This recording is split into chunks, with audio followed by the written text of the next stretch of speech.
Magluluto ako ngayon guys ng igado ng Bicol. Ang igado sa Bicol guys ay ginagataan. Ang panlagay ko ng gulay ay saging na saba. Ito yung aming nakuha doon sa aking tanim. Guys, para tipid, isa lang na sili. Ito, may atay, may laman ng baboy, o sibuyas, bawang, luya. O, yan lang guys. Simpleng luto lang yan. Siyempre guys, hindi mawawala ang gata dahil ang igado sa Bicol ay ginagataan. Ngayon ay magpapainit muna ako ng kawali. Pag natuyo ay lalagyan ng mantika. Maglalagay na tayo ng kaunting mantika. Kaunti lang. 1, 2, 3. Ayan, igigisa na natin ang luya. Pagsabayin na natin guys ang bawang dahil ito ay papasunugin muna.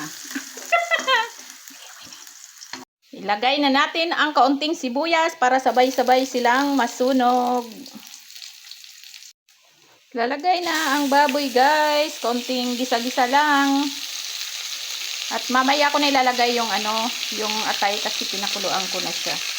Guys, ito na nga ang aking niluto. Nasunog na talaga siyang tuluyan, no?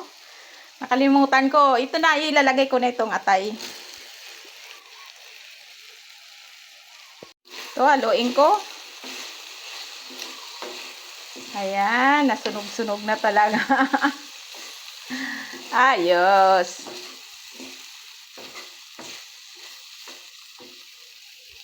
Lalagyan ko na siya ng kaunting toyo. Kaunti lang. Pampalasa lang.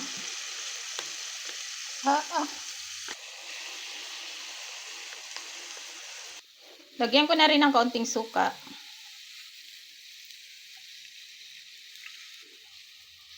At saka tatakpan guys. Antayin ko ulit na masunog ulit guys. Ayun na guys, nilagay ko na yung saging at saka sili. Hindi ko na naipakita kanina. Ayan, doon sa amin guys, sa Bicol, ganito ang luto ng igado. Ang nilalagay na gulay ay saging na hilaw. Tapos, pagluto na yung yung karne at saka yung saging, syempre lalagyan na natin yan ng gata guys. At yung medyo nagmamantika siya, napakasarap nun.